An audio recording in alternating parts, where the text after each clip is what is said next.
Why does music have such a powerful grip on our brains? This feeling you get that washes you back to the occasion you first heard a song. My name's Dr. Jack Lewis. I'm a neuroscientist and I'm on a journey to meet some people with incredible brains. Your brain is extraordinary. With the help of magician Mr. Pete Heat, I want to explore the most vital of our vital organs. I've got my teenage brain back. Coming up, I discover how an obsession with music can fundamentally transform the brain. You're seeing a world of training and experience that's influenced how your brain works. It's just not even there in my brain. Why one woman can sing but not talk. I can't say it, but row, row, row the boat. And how and why do our brains have an amazing memory for music? I can't believe the brain can get to work so fast. Want to know how much power music holds over you? Well, listen up. Join me to uncover the secrets of the brain. We all know that music has a very special impact on body and mind. It's very rare to meet someone who's never experienced tingles down their spine in response to that special song. Something in our brain seems to be especially wired for music. But what? There is something magical and immersive about music.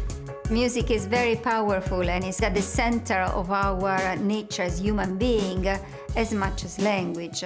Music is known to have a very powerful and stimulating effect on our brains. Music can motivate us, boost our mood, focus or calm us. But why does music have such a broad range of influences over our brains? What areas of the brain does it tap into? And what are the full extents of its power? If I'm honest, I'm not the most musical person on the planet. Possibly not the best person to dig around in the musical mind. So I've come to this music studio in North London to meet a dear old friend of mine. To me, he is a genuine music master. But the story of how he became to be such a maestro is very different from the usual one. I'm really curious to know what's going on in his brain. My friend Nathan plays the flute, but he's got a pretty unique style. Known as Nathan Flutebox Lee, he fuses the usual style of flute playing with hip-hop inspired beatboxing. He created this new art form whilst working as a construction labourer, unable to read music and with no structured formal training. And now, it's taken him to venues all over the world, from Glastonbury Festival to the Sydney Opera House.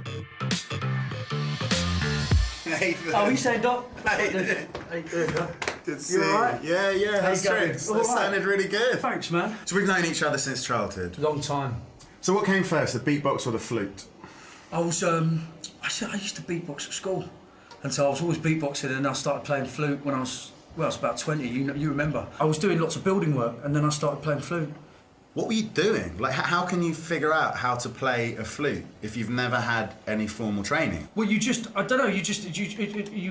your fingers on it and you blow down the end.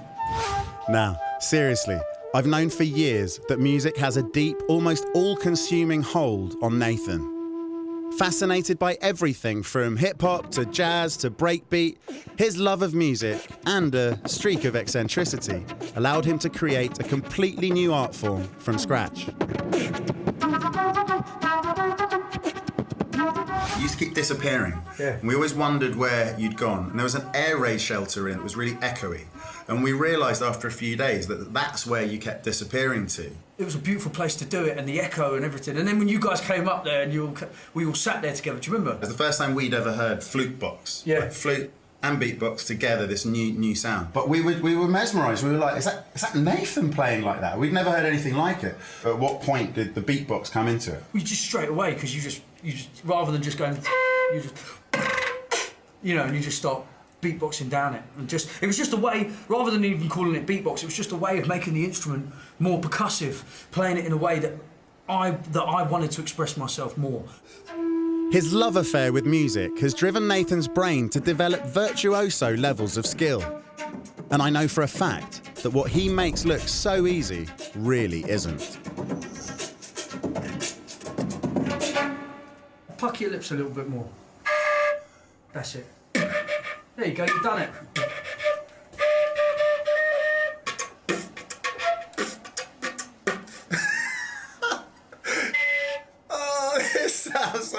horrible when I do it. I think this proves that if anyone thinks they can just pick up a flute and do what you do, they are wrong. This is so hard. I've been staggered that Nathan can be so talented with hardly any formal training for a very long time. We're all fascinated by prodigious musical talent. Could Nathan help us to understand why hearing music has such a power over all of us, and what might be different about the brains of masterful musical performers? Can you feel your brain changing as you get better and better? Yeah. I mean, you can feel things committing to brain. Or committing to your mind anyway, because there's some things like you play it and it's not under your fingers. If you're worth your salt, you'll take it off the sheet music and your brain will be doing it from your head. You don't think F sharp, you don't think G natural, you think, oh yeah, and you just play the track and you just kind of, your fingers do the work and your brain does the work. But if you practice enough, it becomes natural, if you like. As a neuroscientist, seeing you go through your sort of fluting journey, I've always wondered what's going on in your brain. Would you be interested to find out? I'd love to find out. That sounds great. I'm going to arrange for Nathan to be scanned by a pioneering neuroscientist who's discovering how brains like his adapt in response to thousands of hours of practice. And meanwhile, I'm going to explore how all our brains respond to hearing music. Can I find a core musical area of the brain? And if so, will this prove to be key to Nathan's talent? My first hunch is that the answer must involve the auditory cortex. Sound waves travel into the ear and are converted into electrical signals in the inner ear by the cochlea, the head's microphone, so to speak. From here, the signals are pre-processed en route to the auditory cortex, where the speech, music, and any other sound we hear are actually created. That's the textbook neuroscience, but I'm not sure the textbooks were written with flute boxing in mind.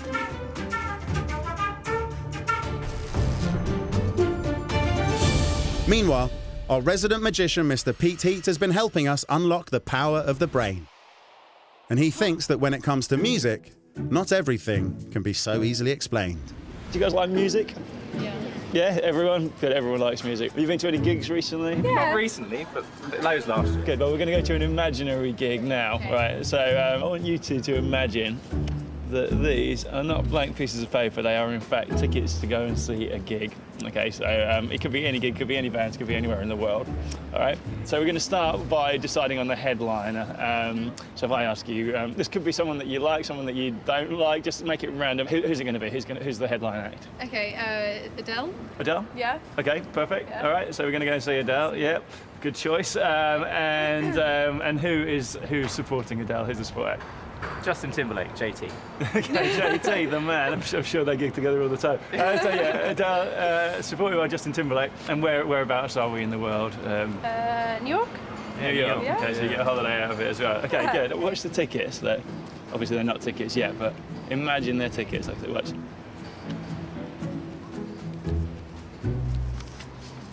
What the? So we got Adele. Yeah. Support from Justin Timberlake. Madison Square Garden, New York. Hot tickets. The Rolling Stones, support from Beyonce, and live at the Sydney Opera House. But the paper was in your hand and I didn't take my eyes off it. That's incredible. That's amazing. 3, 2, 1. Hold on. How? I was looking at it as it changed. I thought I was being really clever, like proper looking. She just printed a ticket out of his hand. With the design and everything, like on the back. How the hell did you do that trick? Literally. Yeah, that's literally blown my mind. We're going to see the Rolling Stones, supported by Beyonce, in Sydney. Yeah. Now, as always, Pete was just having a bit of fun there, but he's tapping into an important fact.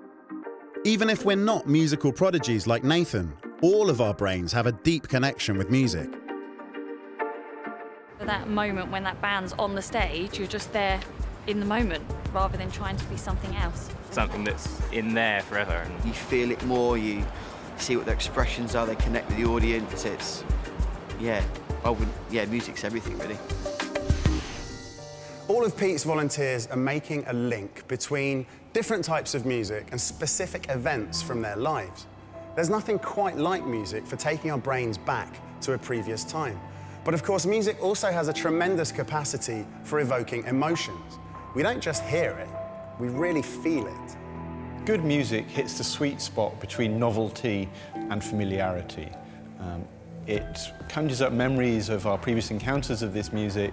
Music is one of those things that's not just sound. It's context, it's social, it's motor movements, it evokes memories and emotions. It's a fireworks in the brain, and there's very few parts of the brain that aren't involved in enjoying and appreciating music. Now, these themes, memory and emotion, are linked to relatively defined areas of the brain. And maybe by exploring how they work in the context of hearing music, I can start to track down why music has such a powerful, all-consuming grip on us all, and why it fueled Nathan's drive to become a virtuoso performer.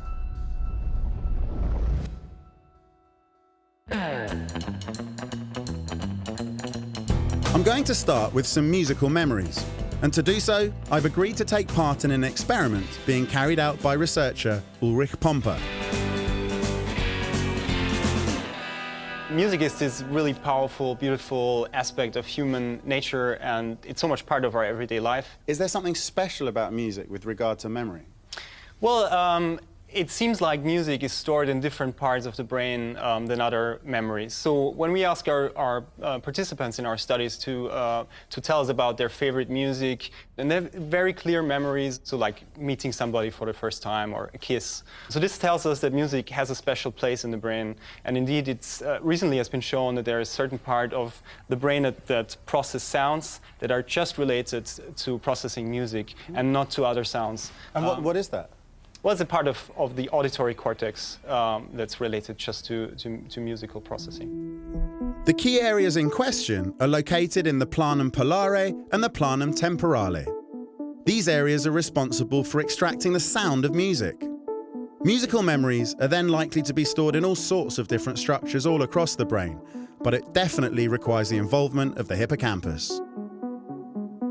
The hippocampus connects up memory and emotion.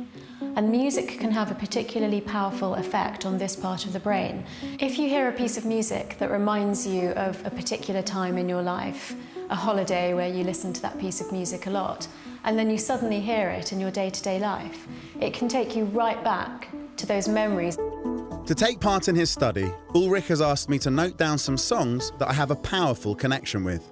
The first one is Three Little Birds by Bob Marley. Cool, yeah. I just played it all over Thailand throughout my entire travels. Roy Ayers, Everybody Loves the Sunshine. Oh, that's a classic, yeah. Cool. Those are my songs. So what are you going to do with these when you ultimately scan my brain? We'll find a matching song that sounds very similar. It has a similar tempo, a similar instrumentation, similar timbre. Mm-hmm. And then we'll play this song. We'll chop it up into small snippets and then mix them randomly. And then we're going to play them back to you in a random order. By playing very small snippets of tunes that I know well, mixed in with snippets of similar sounding tunes, Ulrich will test my brain's automatic capacity for musical recall.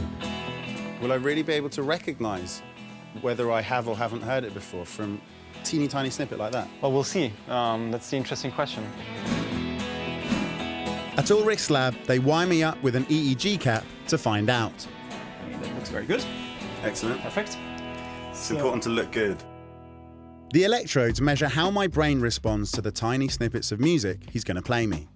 Liquid gel will make sure that there's a good connection between the electrodes and my scalp. We're ready with the cap, and the next step is to put on the electrodes, if you're okay with that. Yeah, sure. I like it. It's like being the hairdresser. Yeah, wonderful. Being fussed over. If you would follow me into the booth. We're going to play very short snippets of the two songs that you've chosen, both the familiar songs and then two matched unfamiliar songs. And they're going to be randomized. So at any time, there could be a snippet of one or the other song. So, will even my fairly unmusical brain react differently to the clips of songs I know and love, even when they're only 750 milliseconds long? So these are the 64 channels that we record from. and each line represents the electric activity present at the channel at every moment. The signal is very clean and it looks like good data. So I'm looking forward to analyzing that. You're a free man. Thank you, Ulrich. Sure, thanks a lot. Right. Whilst Ulrich analyses my data, Excuse me. I'm going to clean the gunk from my hair and run some little experiments of my own, starting with one of the stranger links between music and memory. One of the really interesting things about music and the brain is if you've ever had that annoying feeling when you've just got a song stuck in your head, it's actually called an earworm. And it's like a little short circuit of music and memory just going round and round in your brain. After Ulrich's test, I've now got some of the tunes running around in my head, the melody or a certain lyric just playing in a loop. Having a tune stuck in your head can be really annoying, but scientists think they've discovered the best way to shake an earworm. Here's a challenge. Can you solve this anagram and remember the tune that's playing at the same time?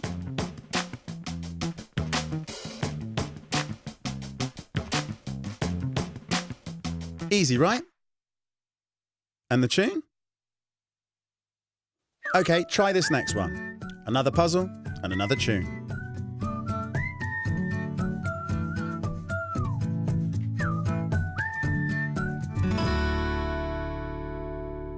Is the answer 18? Thought so. But did you remember the tune? Not so easy this time. That's because it's much harder to remember a tune when performing a tricky mental challenge. By giving your brain a workout with a puzzle, it pushes other unnecessary information to one side, allowing it to focus solely on the task in hand. So, when an annoying tune is trapped in your head, the best way to release it is to tackle a very tricky brain teaser.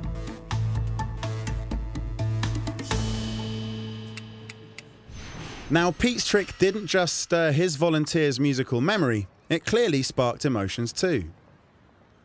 So now, I'm going to test this with the public on the streets by Ulrich's lab to see how their feelings are linked to certain sounds. And to do it, I'm going to turn from musical notes to tones of colour. What makes a tune inherently yellow, or blue for that matter? Well, the science says that it's because both colour and music are linked to certain emotions in our brains. People tend to choose the colour where the emotional associations best match that conveyed by the music. So clearly, music triggers emotions in all of us. But just how strong is this effect? I'm running a little experiment on music. Are you music fans? Yeah. Yeah? Okay. So this is a really simple experiment. I've got 3 tracks loaded up onto this iPod here. I want you to listen to them each in turn and then sort through these coloured cards and then pick a card where the colour matches the emotion or feeling that that track makes you feel. Yeah, does that sound easy enough? Easy as, mate. Okay, so if you can put the headphones on, off we go. Time to get listening and match a colour to the mood. As soon as music hits their ears, it stimulates the basal ganglia, which automatically syncs to the beat, priming our motor cortex and giving us that feeling that we just have to move to the beat. Whatever comes naturally. I'll go for that one. Kind of a beach vibe. Why yellow? Here comes the sun. Here comes the sun. The holidays. Okay. Yeah. So, the upbeat music of track 1 got an even mix of blues and yellows. Now for a change of gear.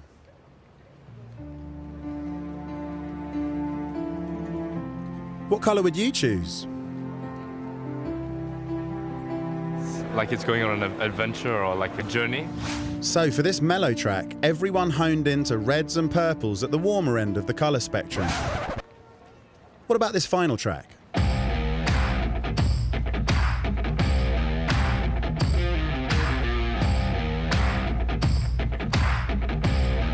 Deep. Deep. A party in a nightclub.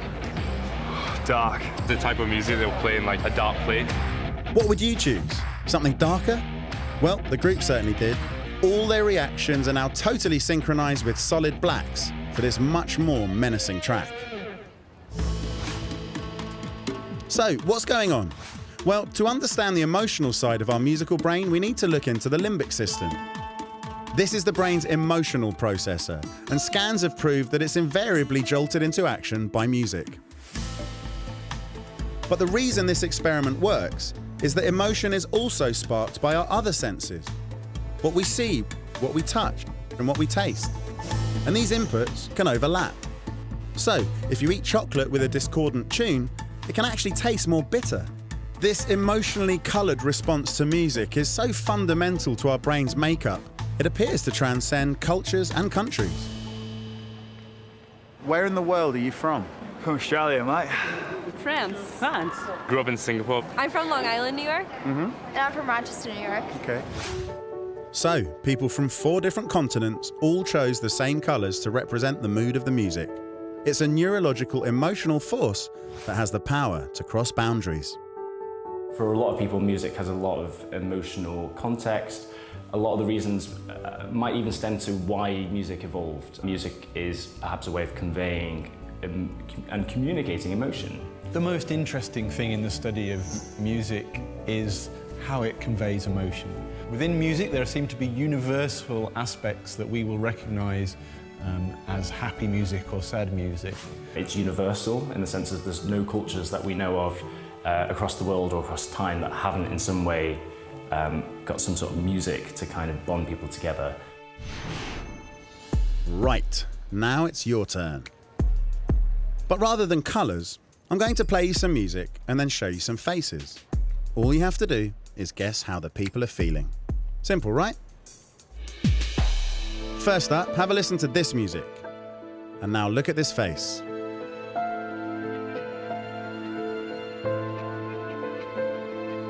Now, how about this track?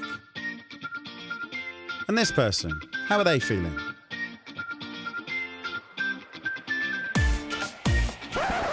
And finally, how about this?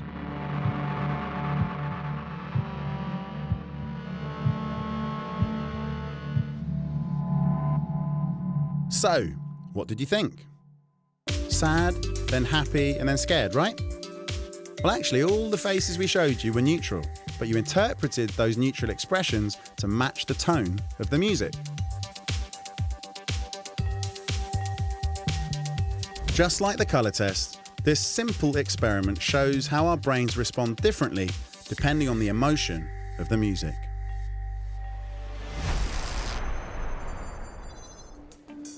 Right, so before we all get too emotional, how about we get back to some hard science and find out how Ulrich's been getting on with my brain data.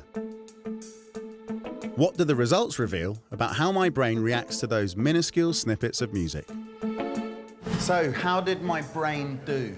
We found some really interesting stuff. What you find in your data is a very, very early differentiation between the song that you're familiar with and the unfamiliar song. So about a tenth of a second after we start playing the song to you, your brain already differentiates between those two. That sounds incredibly fast. It is really, really fast, yes. That's amazing. My brain can actually tell the difference between the familiar song and the new unfamiliar song in just a split second. And Ulrich's data also shows that my brain goes on to process the song snippets very differently.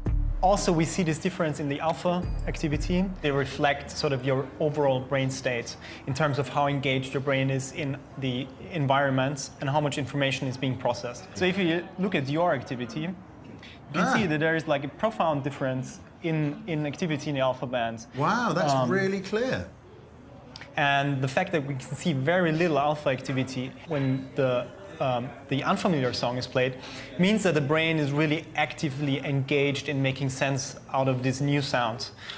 Whereas with the song that you know, alpha activity is a bit higher, so it means the brain is at ease, you're relaxed, you know what you're listening to, so there's no need for the brain to exert any additional activity or energy into making sense out of that. Yeah. So it's figured out what it is super rapidly. Exactly. And so then it can kind of go back into idle mode almost. Absolutely, yes. Yeah. Great. Processing the new sounds of the unfamiliar song is more work for the brain, so you see less alpha activity. The familiar song, on the other hand, is easier to process, so the brain exhibits more alpha waves because it knows what it's listening to. It snaps between these two modes in just 100 milliseconds. So what the brain does here is probably matching whatever song you hear to all sorts of templates in your memory. And if there's a match and you know it's familiar, that's one thing. But if it's novel, the brain starts to invest all this extra energy to make sense of this new sound. There are two things that makes me think immediately that are absolutely extraordinary. One, the number of templates, sensory templates we must have stored somewhere in the brain is just mind-bogglingly huge. And the other is that how in the world do you bring up that template quickly enough to recognize it in just like 100 milliseconds? It's absolutely marvelous, I agree. So, what have we learned? Well, Nathan's love affair with music has changed his life, but I believe it's also changed his brain. It's adapted to support his musical mastery. If you're worth your salt, you'll take it off the sheet music and your brain will be doing it from your head.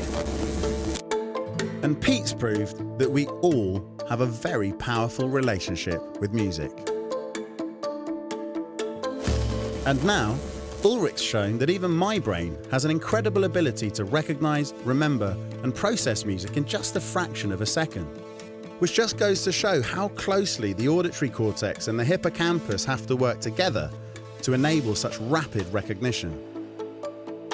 And we've seen how music can consistently spark powerful emotions in the limbic system, so powerful that they can even blur boundaries with other senses. It seems that music involves many brain regions that go far beyond just the auditory cortex. To find out how far, it's time to do something counterintuitive and look at cases where brain areas are damaged and brain cells are lost. Can music still work when certain parts of the brain are missing? I've come to Birmingham to meet a choir with a difference. And by the end of this, you might well have a brand new perspective on the power of music. And I think I can hear them getting started, so I better get in there.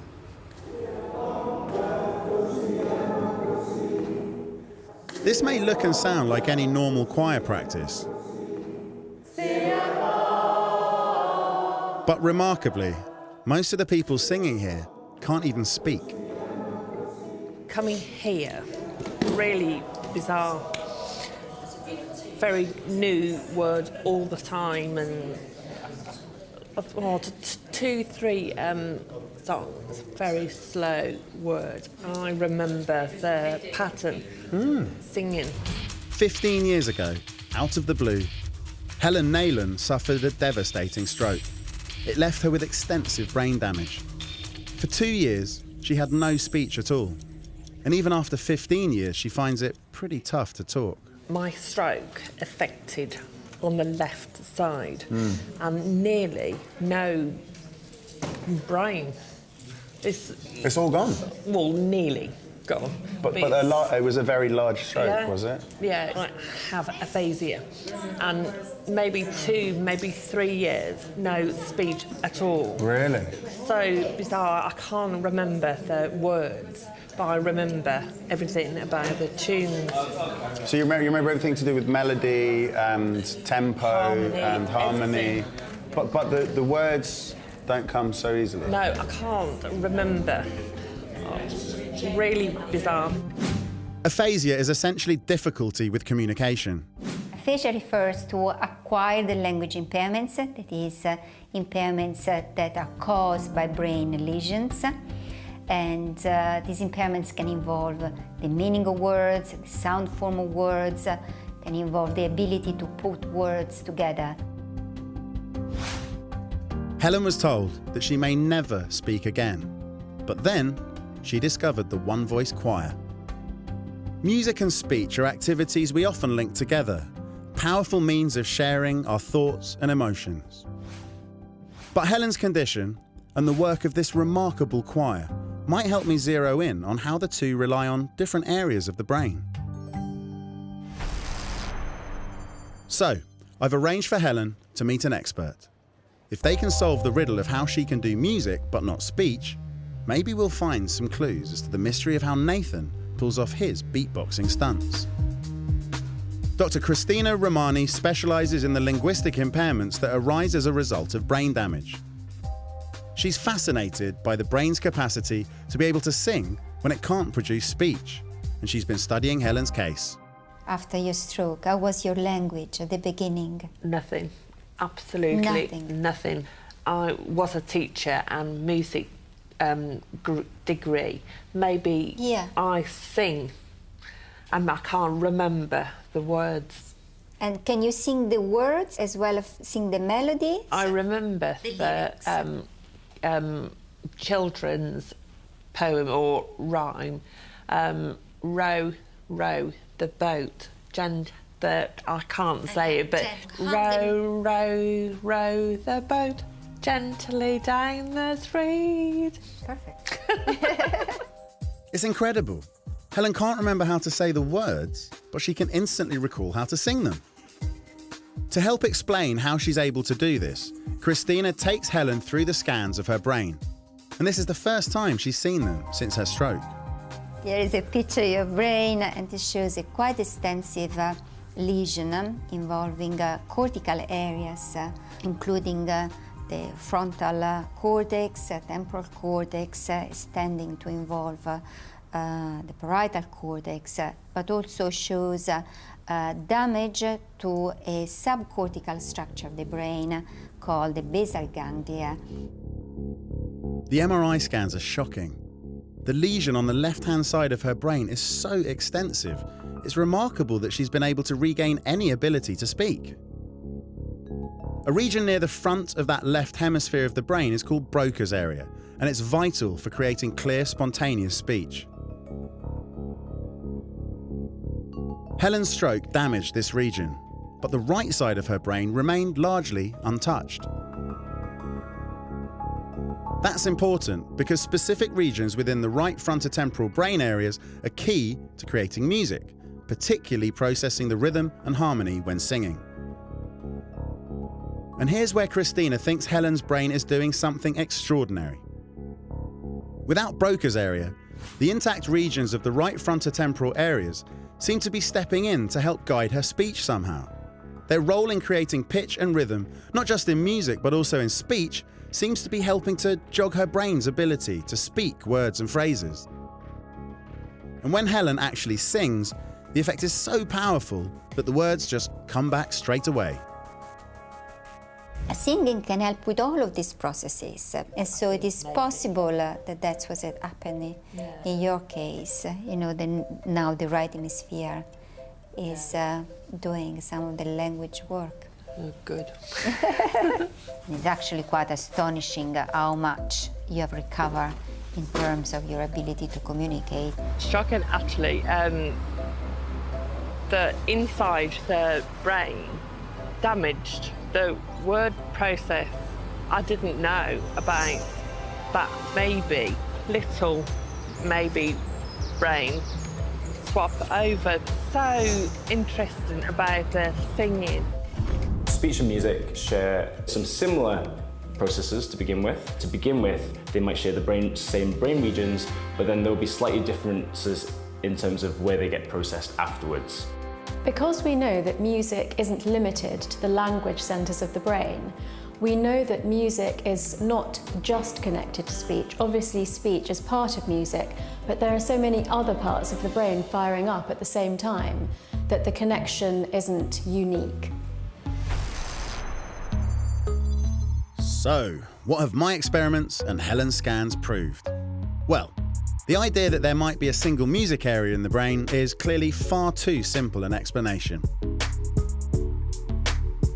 It can't be the case that Nathan has achieved his musical mastery by working just one set of neurons, like a bodybuilder working just one muscle. Instead, many different areas are involved with both listening to and creating music.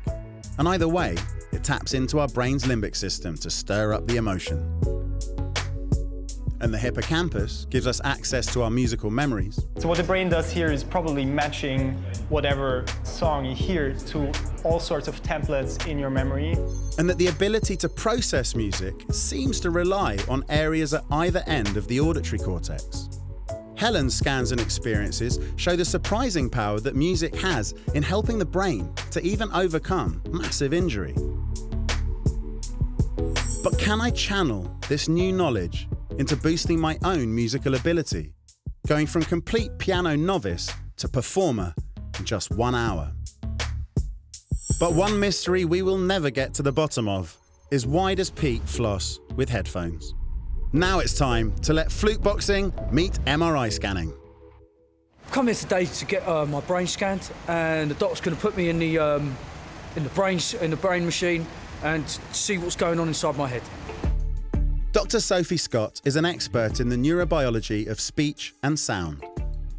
And she's just as keen as Nathan to understand what's going on in his brain whilst he's flute boxing.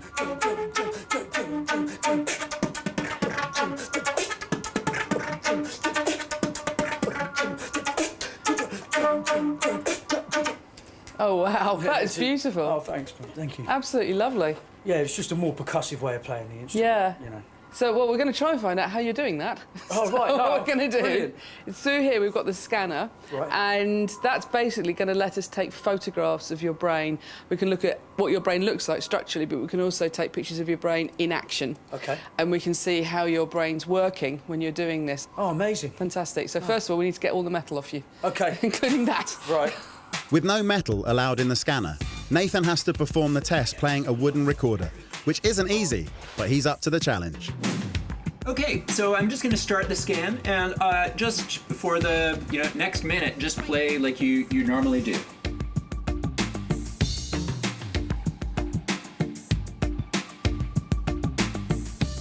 Do you want to do a beatboxing only one? Okay. In this unique experiment, Sophie's using the MRI scanner like a video camera to capture what is actually happening inside Nathan's brain, throat and mouth as he flute boxes. Okay, I'll come and get you out. Scan's complete, and it's the moment of truth. It's time to find out what's going on inside Nathan as he flute boxes. Well, it's really interesting. What we find when we look at the brain of a beatboxer like you is that actually there's a lot more going on than is even normally happening with speaking, and that's quite complex to start with. Right. It's like a glimpse into the possible complexities of the ways that the human brain can use the vocal tract to make sounds and music. That's incredible.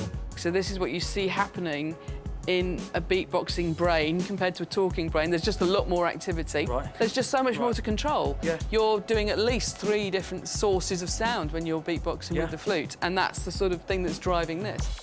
Sophie's research has revealed parts of the brain that give beatboxers like Nathan exquisite control over their vocal apparatus. You're doing a great deal more. We've got more stuff going on in the cerebellum, and we've got more going on. So we've got more happening here, which is coordinating this motor is the cerebellum responses. here. That's the cerebellum here. And running down here, we've got what's called motor and premotor cortex, and that's working really hard Those when are the you're motor beatboxing. Exactly. skills, right. That's both planning and engaging motor acts, and the cerebellum is kind of coordinating So the them. brain plans it and then allows muscles to sense the neuron. You're seeing a world of training and experience that's influenced how your brain works. It's just not even there in my brain. But Sophie's results from this test and many other experiments reveal to Nathan just how deeply our brain's connection to music can go.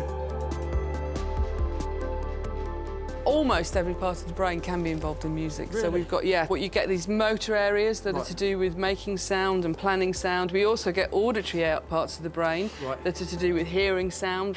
If you look at somebody listening to a musical instrument that they can play, you see visual parts of the brain.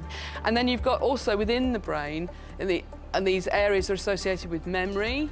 You can even get reward systems in the brain recruited when you hear a piece of music that really pleases you. Really? You know, and you really listen to something that's absolutely delightful to listen to. You can see this reward activations and areas associated with emotional processing, and they are very strongly recruited by music. Just as I've found in my experiments and through meeting Helen, music's influence on us all is so powerful because it calls on so many different structures and functions within the brain, getting them all working together. Through his obsession with music, the thousands of hours of listening to it and practicing his art, Nathan has honed each of these areas and got them working together to create his very own special style of music. And what you see in the brain of a non-beatboxer is a lot more activation in areas up here, which are to do with trying to plan speech. Right. I can't beatbox. And what I do is basically I'm driving speech production networks really hard because I've got nothing else I can do. Right. I only really know how to talk with this equipment, and I just try and make drum sounds with it. So a novice is desperately trying to work out what sounds might work and do it right and go think 1, about it exactly 2, and just count 3, it out. Right. And then an expert just isn't showing that at all. Helen recruited the musical areas of her brain to help out when she lost the power of speech. But in flute boxers like Nathan, the opposite effect happens. The speech areas need to be dampened compared to the novice to perfect the beatbox. There is some kind of link between music and emotion and experience. It's very general across humans. And that might well be the sort of thing that's fed into why we've ended up with what's essentially an amazing musical instrument. There's no other musical instrument that can do what the voice does. No, quite. So I'm not going to go crazy and say the entire brain is involved in music, but pretty much all of it can be. Right. Thank you, that's very interesting. How'd it go? Oh, we saying? You're right. So what's it been like for Nathan to see inside his skull? I caught up with him afterwards to find out. And was it a good experience? It was a great experience, and it's something I've never seen the inside of my brain. I mean, the inside of my noodle. So it was like, it was interesting to see. And is it nice to see that all of that hard work has actually resulted in some visible difference in what goes on in your noodle? Yeah, and here I think it was all for nothing. Yeah. There is a physical difference. It's interesting to see that there is a residual physical effect that happens from training your brain, and that like any other muscle, through training you can have it work better. So, yeah. Wicked. Now I'm going to go and learn from somebody who teaches film stars how to seem like they can play an instrument even though they've never played anything before. And apparently I'm going to learn how to play improv piano. Now, do you have any tips for me? Yeah, feeling. Just feel it. Just pick up the instrument and start feeling it straight away, and then you'll start looking like a pro.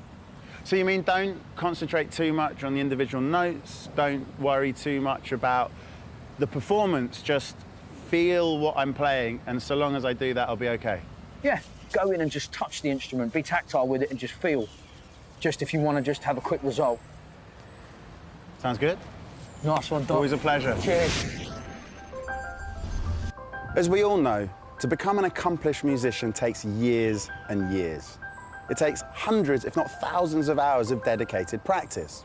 But that said, I'm about to meet a guy who can take a novice musician and turn them into what seems like a professional in record time. Joe Thompson coaches film stars who have to learn how to play the piano whilst looking completely professional for particular roles. Over the years, he's coached everyone from Jessica Ashworth to Anne Hathaway. I taught Anne Hathaway playing Jane Austen, but because Jane Austen played the keyboard, so she had to play when she made the film Becoming Jane. That was a lot of fun. She worked really hard. I was working with Taron Egerton on a film, and he had to play 4 bars of Chopin. And the moment that he just got it, and I said, now listen to what you're doing and feel the music, and you won't have to act at all. And he did. He played it, and he was overwhelmed by what he got back. These Hollywood stars don't have the time to do the years of practice such mastery usually requires. So instead, Joe uses a particular form of coaching, and one that connects all the dots of the neuroscience of music. Could you describe the technique you use to teach your students? It's not what you play, it's how you play it. So you can play something simple, but if you play it with shape and movement and feeling, and then it's emotion. You know, I immediately emotionally connected with this. You know, the piano is alive, and that's the thing. If I get more out of it than I'm putting in, then you feel like you're dealing with a living thing. So, just as Nathan told me to feel the music, Joe believes emotion is the key to performance. We found that listening to music could spark the brain's limbic system. Now I'm going to try and use that emotional jolt to improve my playing. And he also believes that accessing personal musical memories can help performance too. This feeling you get that washes you back to the occasion you first heard a song. But I think nostalgia is a huge part of music. People ask requests from me the whole time for nostalgic reasons alone, you know. But no, there is nothing like music to take you back to specific emotional memories from a person's own life.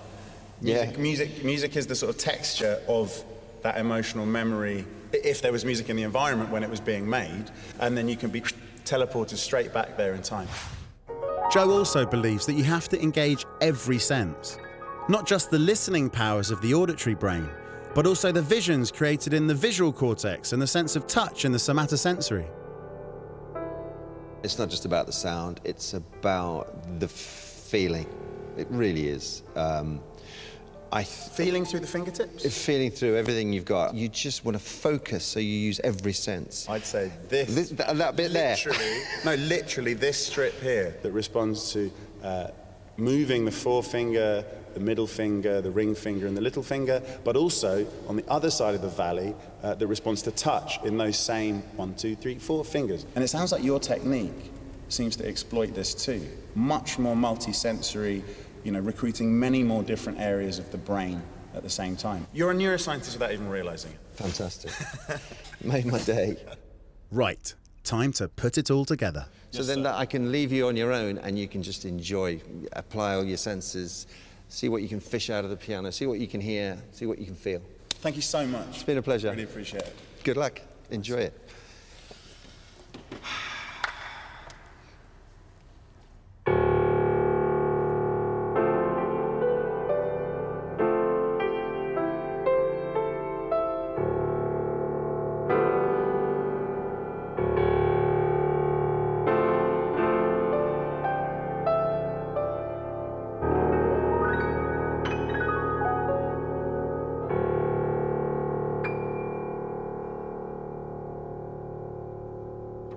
The most impressive thing for me about Joe's technique is that it almost certainly recruits every last different part of the brain, not just the parts that we traditionally associate with producing the sound of music that we hear. And I think it just goes to show music, and especially its production, is an incredibly complex thing for the brain to do. And no wonder doing it a lot is so good for brain health. So it seems that music plugs into pretty much every part of our brain. It provokes emotions, it triggers memories, it recruits all of our senses, and it demands that our motor cortex taps along to the beat. It's that incredible, overwhelming, all-consuming stimulation that explains why we find music so irresistible and why the hold it has over us is so incredibly powerful.